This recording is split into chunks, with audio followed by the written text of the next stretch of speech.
अनाज के व्यापारी की कहानी। अलिफ लैला।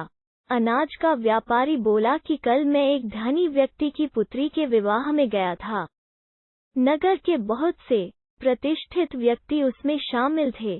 शादी की रस्में पूरी होने पर दावत हुई और नाना प्रकार के व्यंजन परोसे गए। एक थाल में एक मसालेदार स्वादिष्ट लहसुन का व्यंजन रखा था, जिन्हें उठा कर हर आदमी रुचिपूर्वक खा रहा था, किंतु एक आदमी उसे नहीं खाता था।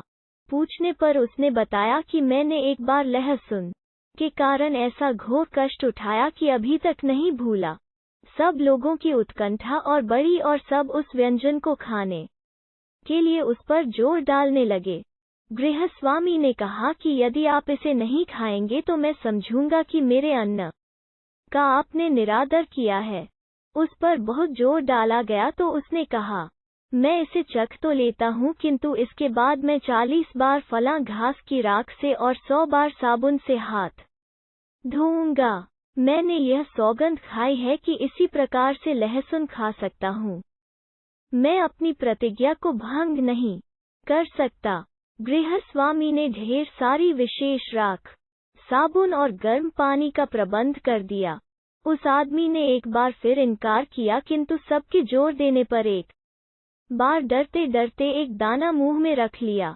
हम लोगों को उसकी हिचक से भी आश्चर्य हुआ और इस बात से भी कि उसने केवल 4 उंगलियों से खाया, अंगूठे का प्रयोग नहीं किया।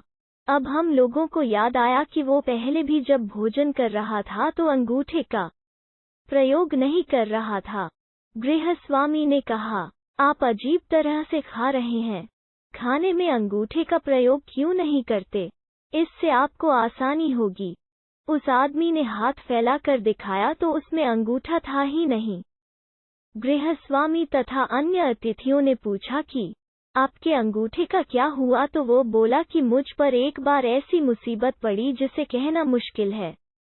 उसी विपत्ति के कारण मेरे दोनों हाथों और दोनों पैरों के अंगूठे काट लिए गए। लोगों ने उससे वह वृतांत सुनाने को कहा। उसने 140 बार हाथ धोए और फिर अपनी कहानी शुरू की।